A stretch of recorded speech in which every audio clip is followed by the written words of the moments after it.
Hello, everyone. Welcome back to Plotlines. I'm your host, Connor, and with me today is the keynote speaker for the March for Life Chicago 2022, Mr. Dante Bucci. Hi, everybody. Good to be here. So, for all of you, I just want you to know that we did set up the Discord. It will be in the link. It's called The Plotters. I thought it was befitting my audience to be known as such. Uh, Dante is on that. You don't know who he is on it, but he is on the Discord. Word from our affiliate, Bishop Sheen Rosaries. You've probably worn through the chain of your cheap plastic rosary. Other rosaries simply can't stand up to the wear and tear of everyday life. Bishop Sheen rosaries are made of solid metal beads and paracord to withstand any condition and are backed with a lifetime warranty. Upgrade your rosary to a Bishop Sheen rosary made to fit your lifestyle or buy one for a friend. Each rosary sold supplies 2 weeks of food for a school kid in Uganda. You use the exclusive link down below to help support our efforts here at Plotlines. The link will take you to sheenrosaries.com. Be sure to use the code Plotlines10. But yeah, so we're going to be talking about pro-life stuff today, and if you like what we're doing, please like, share, and subscribe. So I think we should start first with the big news of the day, or the week. It was a couple of days, well, 2 days. So yeah. So it was leaked from the Supreme Court that the majority opinion, or at least a draft of the majority opinion on a recent abortion case, uh, has or has been leaked, and it was written by Samuel Alito, and it basically overturns Roe v. Wade and basically condemns the rulings in both Roe v. Wade and Planned Parenthood versus Casey. So, Dante, what was your reaction to this monumental case? Or at least this monumental news? Whether it's overturned, it's unclear. Yeah, and that last thing you said, whether it's overturned is unclear. That's kind of uh, the kind of main thing that I've been thinking about. It's joyful to just hear that there is a majority opinion possible where Roe v. Wade is overturned, and it's really cool to hear that it's been drafted and written, and there's a chance that it could happen. At the same time, I took it a little bit with a grain of salt when I first heard it because, as a lot of articles are saying, even though some states are already moving towards outlawing or protecting abortion laws, nothing is set in stone yet. It's just a draft, and that people more qualified than me have spoken on sort of the legitimacy and chance that it might be something that sticks. Um, but I'm not sure. I'm no expert on that kind of thing. But I'm really hoping that we stay on the current path because what a joy, to finally have protection for the unborn at a federal level. Well, I mean, it wouldn't be protection necessarily, just allow the states to protect the unborn federally. It would still be pretty open and ended, and they could theoretically um, pass laws on the federal level to make abortion protected. But also, there are, I think, 13 states that if this case ends the way the leak makes it appear like it will end, will automatically outlaw abortion. Wow. So there, I think there are what's called trigger states. So Yeah, I've and heard about that. if they when they when Roe v. Wade is overturned, it will trigger 13 states to completely abolish or sorry, ban abortion, which includes like Texas and Missouri and probably Oklahoma or something. I don't know actually. I don't know all of them. It's a weird map of like mostly central to southern states, west of the Mississippi, I think. But yeah, also just to me it's kind of crazy because I didn't expect this kind of thing from Kavanaugh or Barrett. Right. They seem very much go along to or go along to get along Yeah. Right. people, and it's kind of funny to see is like definitely Roberts isn't on their side with his response to the leaking of the draft because he's like nothing's set in stone. This isn't the this isn't the majority, and also Alito probably wouldn't be writing the majority opinion if Roberts was on board with the majority opinion. Yeah, that's a good point.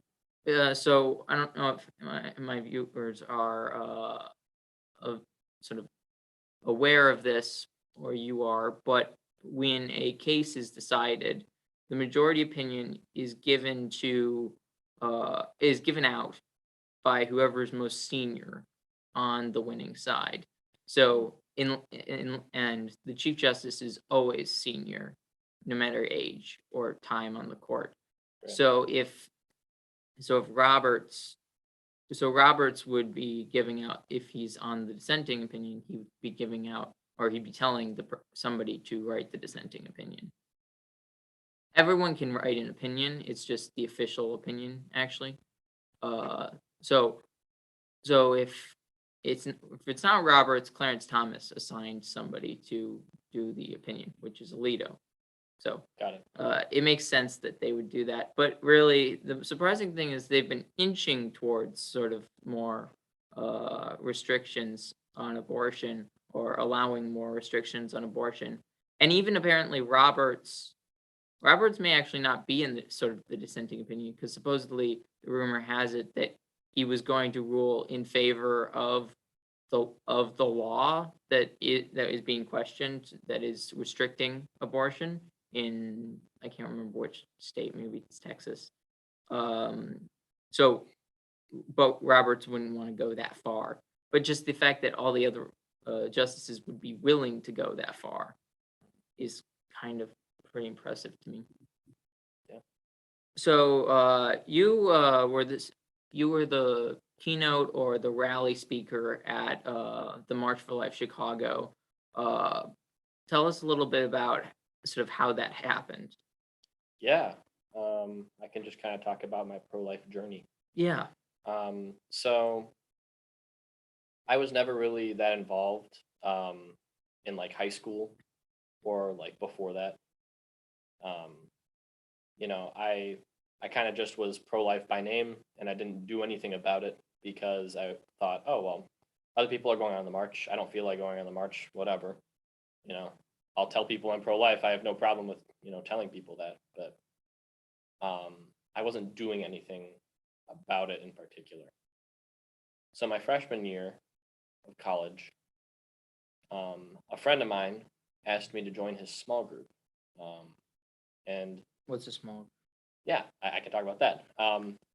So basically, I am part of an organization called We Dignify now. We Dignify has something called small groups. And in a small group, you basically go through a curriculum that teaches you science, apologetics, some morality, kind of based in Catholicism, all these things around the pro-life issue, the pro-life topic, I guess you could say. And so basically, I learned not only the science about how life really truly begins at conception and some like kind of acronyms and buzzwords to remember all the things about it, but also how to talk to people about it, how to make people feel respected and valued in what they're saying, even if we disagree with it, because obviously abortion is wrong on a number of levels. But if you just go yell at people, they're not always going to listen right away. People don't respond to yelling at you? I usually, you'd be surprised. Mm. And so we call it dialogue with dignity, and we dignify. Dignify, dignity. Whoa. Right, exactly. Um, and so, yeah, I learned to talk to people about the issue. I actually went out like on the quad and talked to people just like out of the blue. Had some great conversations, and it was kind of wild. And I really just fell in love with everything that the club was doing, so I decided to stay involved. I was in a small group for 3 semesters, and then I led a small group myself. It was great. And then after that, I became a student mentor where I basically helped other small group leaders to be small group leaders, passed on my knowledge. And from there, just with my consistent involvement in attendance of events and things, um, and just the witness that I was bringing to the issue, We Dignify approached me and they said, "Hey, would you like to do the rally speech?" And I was like, "Absolutely!" Like right away. Like usually they give you time to like discern and figure out if you actually have time or want to do it. I was like, "Yes, let's go." I was super excited, and so I spent a semester prepping that speech, and then I gave the speech at the March for Life Chicago. The speech was, like you said, the rally speech, which means it was directed at basically 2 things. Tell my story a little bit because I'm a young, active, pro-life leader. Um, and so they said, talk a little bit about yourself and then motivate everybody there.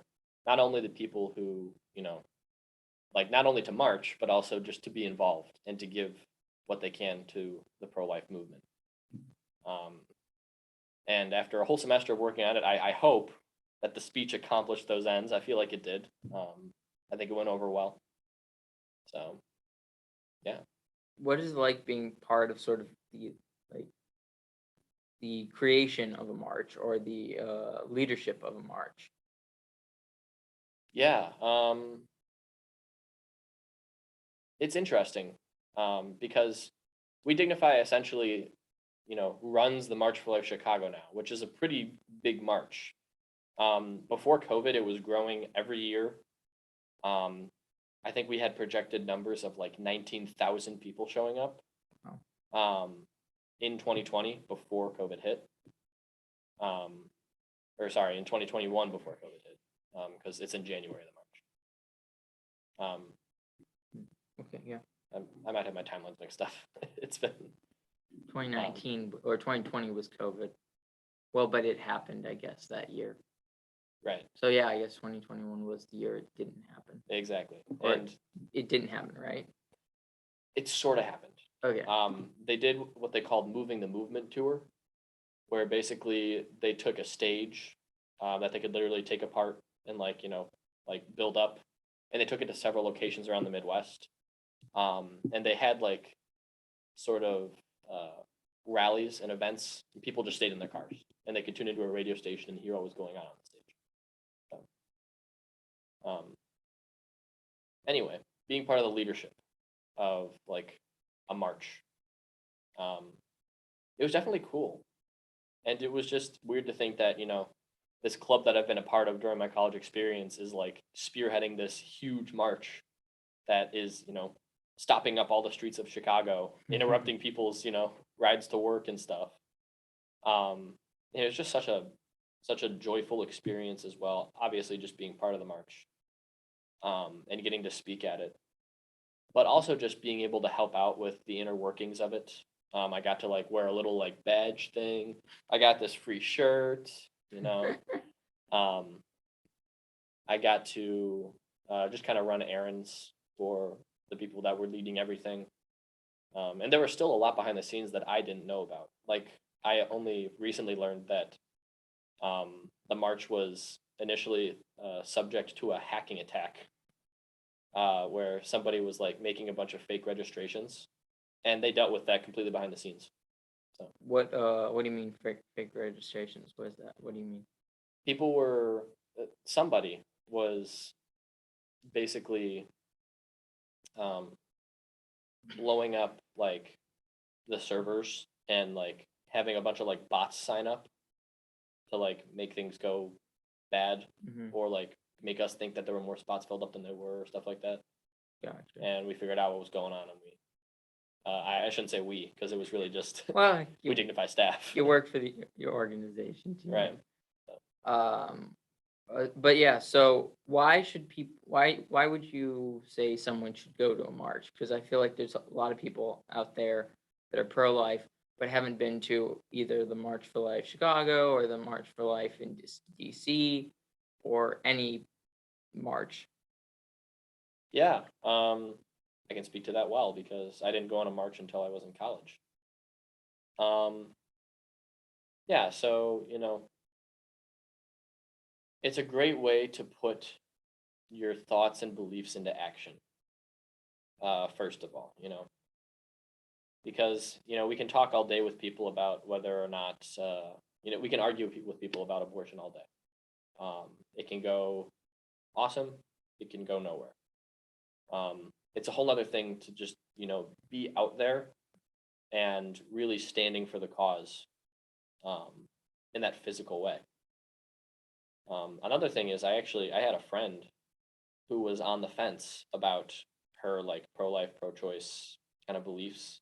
She was leaning pro-choice for sure. And essentially, I invited her on the march in DC, and she came, and it swayed her a lot more in the pro-life direction. Because there's just there's really there's a palpable joy in being there and standing for the truth and standing for life, and you know it's really something that you have to see and experience to understand exactly what I'm talking about. But it's just such a great time. Everyone there is so happy. It helps. I would say it helps solidify also my own pro life beliefs because it's like, okay, here's all the great people that are out here doing this. I'm out here doing this. I'm doing something right. I should keep doing what I'm doing, and it'll motivate you to do more and to be more.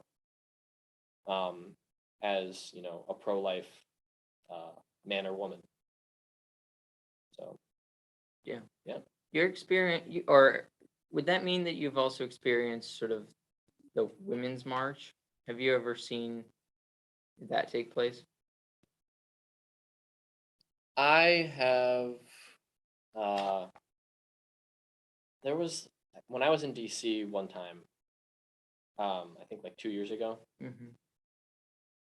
There was like a women's march that was happening the same day. Yeah. Got a way smaller turnout. Yeah. It was the one that the media was focusing on, though. Of course. I don't know exactly how much we had, but we had to have like 4 times their numbers. Well, it seems like there's a big difference in attitude in just sort of it's the Women's March is very angry. Yeah, And right. they're wearing weird things on their head. They're the way these like marches or protests go are very sort of exemplify the abomination that they are going for. Right. And the March for Life sort of exemplifies sort of the innocence, the joy that it represents, and the movement it represents. I find that just very interesting how people sort of embody the actual image of what they're pushing Oh, absolutely. in just their mannerisms, even though nobody likes looking at protests that are vulgar and just disgusting, uh, and everyone wants to be happy. So Right. it's bad. They're bad at marketing in some ways these days because they're being honest, Mhm. and so is the March for Life is also being honest. So if you look at sort of the way it's presented is in their most honest forms, Mhm. it becomes really easy to tell where you want to be, right? Yeah. But yeah, so it's kind of crazy to me that sort of I never thought that Roe would be overturned while I was young. Kind of thought it would be a much longer time.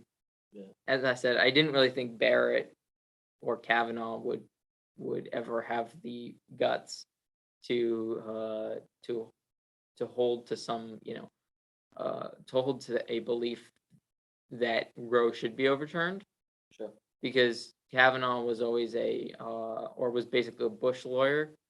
That was his role, and then he was a Bush appointee, and he helped basically design um, the reason that Obamacare got upheld by the Supreme Court under Roberts's court, or Roberts wrote that opinion that upheld Obamacare. So he always seemed at least very moderate and very unlikely to overturn something important. And then uh and then Gorsuch always made sense to me on abortion. I wasn't worried about him, but Barrett, I feel like there's always this thing is like when uh conservative justices are appointed to the court, they almost feel like they need to be balanced in a sense. Not truthful or accurate to the Constitution or anything like that, which is their job, but balanced somehow between uh, the middle, like being in the middle of whatever the conversation is. Not so, maybe they believe in that life begins at conception, but they don't want to go that far, so they'll inch things closer to Right. that.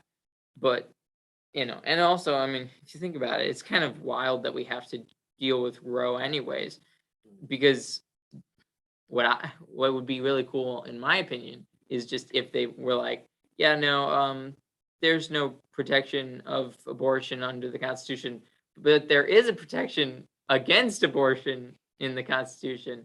In my opinion, the preamble just kind of spells it out. If you are establishing a constitution for for the posterity, uh, Okay. then that means there has to be people alive Right. in the future. And if you don't protect the people in the future, how are you establishing constitutions for the future? Right? It's like, um, it's kind of stupid, but it's like a meme I saw, where there was a tweet from some woman that was like, you know, so sad that all the women born today will have less rights than the women 50 years ago. And then, like the bottom text is, but they But they'll will be born. Yes, I saw that too. At least they'll be born by, I mean, if you take their premise even accurate, it doesn't really make sense. Right. No one's ever had the right to kill their own child. Oh, right, exactly. Except for women, apparently. Yeah. That's an impressive right.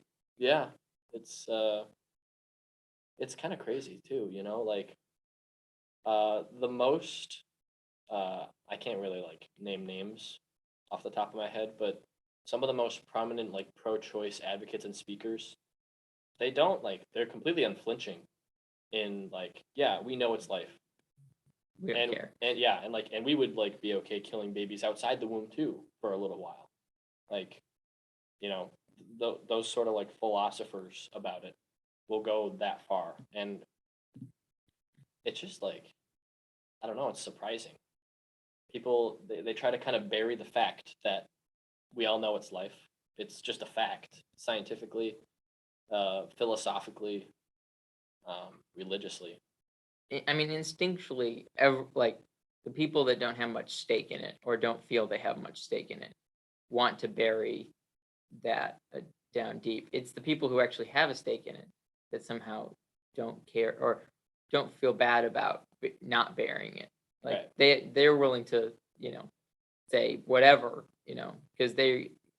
because they've become quite honest. That's the thing. Right. Is like it used to be all a deceptive thing because they knew that people wouldn't go for it if they were truthful. Right. Now they think that people will go for it just out of like out of instinct or out of sort of out of stereotype, sort of just because, oh, women's rights kind of thing is like, so it's a matter of fact Right. instead of, you know, other, anything else. This is kind of funny. I saw sort of another meme. It was kind of like, it started with Bill Clinton. It was like, it just had Bill Clinton, Protestant, 8 years allowing abortion. Yes. And then George W. Bush, 8 years allowing Protestant, allowing abortion. Then it said Barack Obama, Muslim, which I thought was funny, allowing abortion. Donald Trump, 4 years, Protestant, allowing abortion. Joe Biden, Catholic, 1 year, ending Roe v. Wade. And I'm like, it just took the second Catholic president to do absolutely nothing Right. to do it. But I mean, if Roe is overturned by 5 members of the court, 4 of them will be Catholic justices, and one of them is a halvesy, in my opinion. Gorsuch was raised Catholic, but is I believe, practicing Anglican at the moment. No idea why. Especially with the Anglican Church today, just do whatever you want. So, maybe he like smells in bells and doesn't know anything better. But yeah, so there. In other words, the Biden thing is ridiculous. Sort of on hat to say, oh, Catholic president has achieved this. Well, he didn't. He hasn't achieved anything, and he has been fighting against it. But just the fact that, underneath that, at least 4 out of the 5 Supreme Court justices who will or possibly overturn Roe v. Wade will be Catholic. And yeah, so I also saw a meme. It was like red states after the Roe's overturned, abortion is banned, and then in blue states, abortion legal up till 2 years old or 2 months old. So Sounds about right.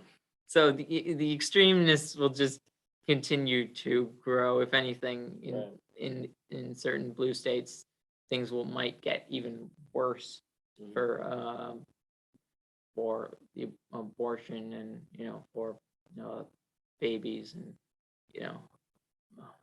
who knows. But it will definitely, in red states, definitely the babies will be saved. I have a feeling California is going to start inviting people from all over the country to just come to have their abortions. So, it's going to be, the war is definitely not over. Right. The war has begun. Well, yeah, and I mean, Illinois already does that. Yeah. Its sort of nickname is, among us pro-lifers, is the abortion capital of the Midwest. Our politicians have even said that they intend it to be an abortion oasis. In terms of, just numbers, Illinois, I think in 2019, had 46,000 abortions, which is more than all the states around it combined. Because people come here just for that, because the laws are so lax right now. We also have, obviously, just more out-of-state abortions than any other state because people just pop the border and find a Planned Parenthood. Yeah, and the surrounding states are much more restricting or, much more pro-life. Yeah. Yeah. 100%. So, yeah, it's definitely a terrible place to be, sort of in that, on that level. But I do really feel like if Roe is officially overturned, given this leak, which actually also is the first ever leak from the Supreme Court regarding an opinion. Ever? Yeah. This is Really? yeah, Wow. this is the first time ever. So the Supreme Court is kind of a like sort of elite club in a sense. Like it's in a sense sort of a sort of secular brotherhood, or sort of club where you never do such a thing. Like anybody who would do anything like that, it would be like it would be like sacrilege. It would be it, so for a clerk, because it was obviously one of the justice's clerks probably that did so, that they're going to be in big trouble because the my understanding is the marshals are now looking into who leaked it. Yeah. And it's just sort of it just shows how something sacred to our society, where where barely anything is sacred, uh only sort of what is it, state functions or state myths, or country myths are upheld as sacred these days. Really bland uh civic duty way, for that even to be sort of falling apart. Because this is a big sign. Is like the Supreme Court is considered, no matter whether it's true or false, is to be sort of a holy thing for the Yeah. United States. So for that to be breached, and also breached by journalists as well, because they published it, is pretty big deal. Yeah. And you kind of wonder also, like, and maybe this has been reported on, but I just wonder what the intent was of the leak. Was it uh, to like arouse backlash, to scare the court into like changing their decision? Yeah. Um, was it just like that? That's the main thing that I think when I think like, why would they do this? Yeah, definitely. It's uh, the only thing that could help them would be a scare tactic. Mhm. For, I mean, that's why Amy Coney Barrett and Brett Kavanaugh could really use our prayers right now, Yeah, because 100%. I wouldn't be worried about the other three. Nobody, they're not interested. The other three aren't interested in being in the good graces of sort of the elite. They do what they want, and Mhm. they're not apologetic. But Barrett and Kavanaugh, even though they were slandered so heavily, which I thought about it, is if this is what it takes, is like if them being slandered by uh during their confirmation hearings is what will allow them to have the balls to make these decisions, then it's worth it. And maybe that is what's happening. Maybe the slandering is sort of coming back to bite the enemies of life Yeah. in the behind. So I think people can buckle, and that's the problem, and that's the danger. It's I think it's everyone. No one likes being disliked, Right. Obviously. but like it's the most human thing ever. Is nobody wants to be disliked.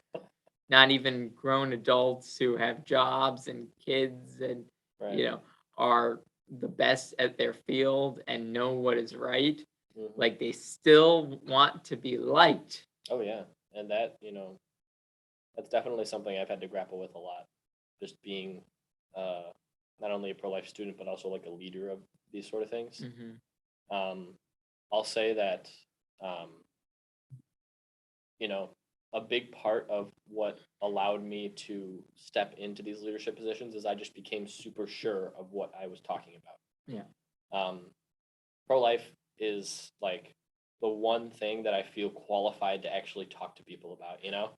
Like you get into all kinds of politics about like, oh, like socialism versus capitalism, and obviously there's church teaching on this, but I can't debate it well. Or just politics in general. Yeah, I feel more exactly. comfortable speaking to that. Right. exactly. And so, but pro-life, I feel like I know my way around that issue. Having been taught the curriculum and having taught the curriculum myself that We Dignify puts forward, um, I've got a lot of uh, a lot of tools in my belt, I guess I could say. You know, um, so I really love talking with people about it because I just feel really, really confident in my not only in my position, obviously, but just that I can reasonably communicate the truth. Yeah. Um, Still, though, it's tough to talk to strangers or even friends sometimes, even family members, and be like, yeah, this is what I did. That um, I spoke for life and I'm pro life and it's the right way because um, you don't know what it'll do to a relationship sometimes. Yeah. It is a good litmus test, I'd say. Yeah, that's for sure. That's for sure. The way that people respond to you standing on important issues will show you who your real friends are. Um, I feel like that's actually one of the most interesting aspects about like speaking out about something or fighting for a position that you believe in. It helps you really know who actually likes you, who cares about you, yeah, because it really because people have such a weird reaction, especially to pro life issues. But just like there's a lot of hate that comes out, and when anybody discusses this issue, against the pro life movement, and it's visceral, and sometimes people can't. It's almost like well, it is demonic, but it feels kind of demonic when it happens because it it's so gross and so sort of it can be out of character in a sense of right. what you might know of the person, Mhm. and it just can really tell you something about what's true about your relationship with that person, or how whether that uh person like is a worthwhile friend and stuff like that. And I think that goes with a lot of issues. It's like if you have it's one thing to disagree about, like, and I'm not talking about like abortion, but just on other issues that are like not the most definitive issues where you can disagree, like things you can disagree on. It's like if they like hate you, if they act like they hate you for that position, Right. is like it even on something that is pretty easy to disagree about. Mhm. It just shows you how like where you stand with that person. Yeah, that's for sure. And sometimes even on definitive stuff, there have been times where um, I'll talk with somebody like once about a thing, and then I feel like the conversation goes okay. I don't treat them any differently, but they are not the same anymore. Hmm. You know, um, People really care about uh, a lot of things, but especially like pro-life versus pro-choice. It's Hasn't the church called it the preeminent moral issue of our time?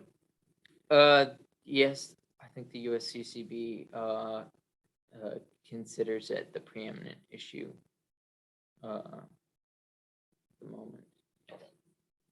Well, yeah, there you go. It's a big deal, and it affects everyone always, Mhm. um, in so many ways. Yeah, it it's definitely very interesting, sort of how it has how this conversation has affected society, and also just on an international level, we we are the biggest spreader of abortion. Yeah, So for Roe to be overturned, and for sort of the ability to put in place hmm abortion restricting laws, or uh, making it illegal for abortions to exist, it will really undermine the sort of global movement that has been tried to affect uh, South and Central America, Africa, and as well as it will basically whatever the big dog, because the United States is currently still the big dog, sort of our allies, not necessarily of the world anymore. Um, Russia's looking kind of stupid with their invasion of Ukraine, but China has everyone's debt. So, in a sense, they kind of are the big dog of the world, but we're the big dog of our sphere of influence, which is massive, anyways. But if that sphere of influence is no longer pushing abortion, that allows us for the future of pushing back on contraception. It's sort of the one thing about like heresies over the course of history is they come to a point when they just implode on themselves. Yeah. There's always remnants of it, but they eventually implode. I don't know if we're near that. Usually takes roughly something like 200 something years. Yeah. Or is it right? No, not 200. 400 something years. So we might not be. It may be a while before this specific one dies out. But like that's why like Protestantism kind of is imploding on itself. Is like at some point you get to the point where it just implodes completely onto itself, and it becomes no longer really what it was.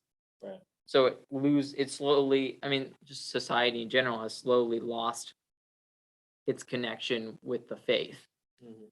and it has devolved slowly into a more anti-faith culture. And I mean the faith. I mean Catholicism, not not any religion, and that's usually how it goes. So uh, our culture will either completely disintegrate into nothingness, and whoever is big and dominant in the future will take over. But unless there's some sort of dramatic change, and maybe this might be connected with the consecration of Russia to the Immaculate Heart. Um, part of the sort of um, prophecy or promise, I guess, of Our Lady is that uh, well, that the consecration will be too late, or would be too late, which I'd say it's pretty late. The Soviet Union no longer exists, so it's kind of late, and that the Russia's heresy will spread, which isn't, I mean, is Marxism in itself. It's not specifically the Soviet Union, so there's a large amount of that still, out there. But also, maybe this is connected also to abortion, and maybe this is what is part of her Immaculate Heart triumphing. Wouldn't surprise me at all. It's also month of May, so month of Mary. Yeah, true. You're kind of talking about culture a little bit. Mm-hmm. I was just kind of thinking about how you're definitely right with like the U.S. and sort of its big dog status. There's a guy called Dr. Steve Jacobs. I think he works with Illinois Right to Life. Really smart guy. He said he was talking about like in a talk that he gave that historically laws tend to adjust or change culture. So in other words, if Roe v. Wade is overturned, if the law supports life, then the culture will start to shift as well. People will begin to understand, well, it's the law of the land, so maybe there's some legitimacy to it. And we might have somewhat more of a life affirming, life loving pro life culture than we had before. Yeah, people tend to follow their masters. Right. And that's been seen. There are only certain times, sort of, when the opposite has occurred. But even then, they kind of are their masters that they follow. It just sort of when sort of revolutions take place, it's not so much that they're rebelling against their masters, it's that their masters have changed and they are now subservient to whoever is leading the revolution instead of the other way around. Mhm. And all this goes back to sort of the French Revolution, but sort of the the sort of the changing in government is what does change the culture. Yeah, that's you're definitely right on that. Is that people don't really understand sort of how that or don't see that as a manner because they don't or see that as how it works because they only see themselves. They only see how they think about it, but they don't actually know how that affected them or how the government has affected them and how they have learned everything. uh, you know, maybe we all, I think we have to do sort of our own little de-indoctrination whenever we decide something, you Yeah. know, these days is, or if you come to sort of the pro-life position, it's de-indoctrination. You become Catholic, it's de-indoctrination. All these different things. Society has basically indoctrinated us into believing one thing, and it's miraculous that Mhm. people can even come out of that. Yeah, absolutely. I agree with you there. Um, And it also just a little bit more on my point that I had made. People will often say, "Oh, well, wouldn't changing the law be too big of a step, and wouldn't that just get backlash and not fix anything?" So I would say that the idea that the law can affect the culture is sort of the clapback to that. The response. Hmm. Response is a better word. That's a normal word. I don't know why clapback was my first thought. I don't know. Um, Been on Twitter too much? maybe. But yeah, it's just like also we should desire that you know what is right to be done sooner. Even if evil gets mad, um, if less people could die in the next few months, I would rather Roe v. Wade be overturned sooner. You know what I'm saying? Yeah. Um, so it's definitely interesting though, because there's a lot of arguments to like regarding approaches to all of this. We Dignify's message from day one has been we want to change the culture because we're not just we do want the law to change obviously, but we want to change hearts and minds. We want people to understand what is going on and to walk towards the truth, to have love, joy, and hope. Those are like you know sort of our three buzzwords. Um, and you've got other groups too, and I was kind of thinking about this when you mentioned that the Women's March is angry, you know, Hmm. and it's the um, the promotions of it are like more like grotesque, kind of. Yeah. There are pro life groups that they show these images of like aborted fetuses in sort of like dishes or stuff like that, like in the hospital, and they're really horrible and grotesque. Hmm. It's really hard to look at them, and sometimes I wonder if that's doing any good because you end up talking more about whether the image is whether those images are good to accomplish that purpose, like the pro-life like message and mission. Yeah. You end up debating more on whether those images are the right way to do it than the actual issue itself. um, but what do you think about that? I'm curious. Uh, yeah, I don't have an answer either way. I see it from two sides. Um, it's kind of the opposite of what we've been talking about, sort of like uh in appearance, is that it's actually showing the other side Yeah. instead of showing yourself. So like like I said, the March for Life is very joyful and very happy and very welcoming and just a sort of an ideal. It's sort of showing an ideal of how people should act. Well, if you show such images, you're not showing how you're acting. you're showing how everyone else is currently acting. Mhm. And the only reason why people just despise it or don't want to look at that is because they don't want to look at themselves. Yeah, that's true. So it is sort of hard to determine whether or not it has use or when it has use. But it's also nothing inherently bad about it, about using images like that. I don't want to look at it, but that's just me. It's most people, I'd say. Yeah, no, but like I don't, even if I'm, even as someone who's pro-life, like I don't want to walk, like I don't want to be going down the street and see that, Right. you know, And, you know, just because I don't want to see it.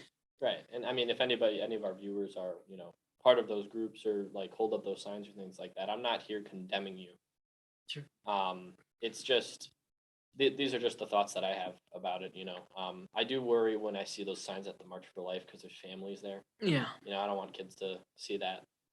But I do also kind of think about the fact that, on a college campus especially, we're mature and we should be seeking the truth. And that is the disgusting, Bare naked truth. yeah, cold, dead truth. Ugh. Oh my God. Very, it's gruesome. It's really affecting to see that kind of stuff. Yeah.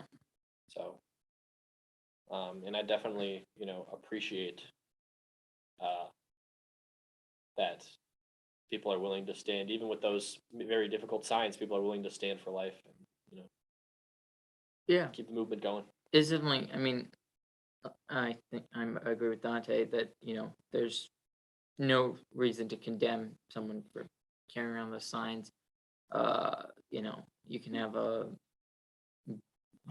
problem with the presentation, but there's nothing inherently wrong.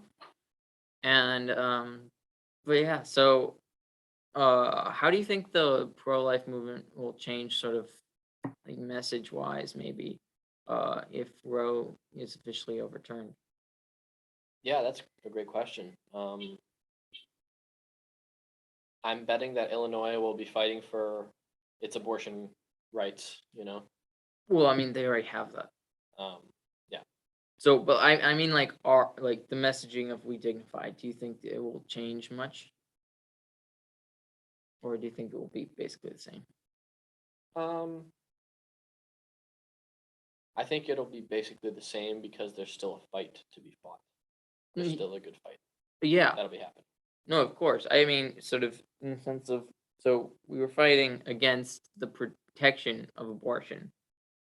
Mhm. Now we're fighting for the I mean, it's a completely different fight to go from fighting the legal or fighting the protection of it versus fighting to make it illegal. Right. I guess there might be a little bit more of an air of celebration for a victory. Hmm. Um, should Roe be overturned, as we sort of anticipate. I feel like it's always a celebration of life at these events and marches and things like that. But it's going to be like, look, we've come this far, um, and you know, let's keep going. Make sure that all the babies are saved. Yeah. And another thing too is I think I could definitely see We Dignify doing something along the lines of like continuing the messaging to help people understand why it's good that Roe is over. Yeah. Help people understand. Hey, there's a reason that this is the law of the land, and we can help explain um, why the Supreme Court has like come to its senses in a sense. Sure. But yeah. So I'm looking forward to the future. Hopefully Roe will officially be overturned. It's slightly annoying that we have to wait longer for since we already have a leaked draft. Right. Again, I ask all the viewers to pray for those justices to hold fast and to uh, overturn Roe. Do you have anything you want to say before we close out? Um, I would just say, I never thought that I would be sitting here in this capacity, speaking for life.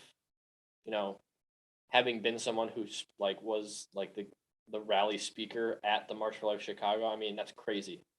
I was doing nothing in high school, nothing. Most people are Um, doing nothing I in mean, I high was busy school. doing other stuff. Oh, But well, like, yeah.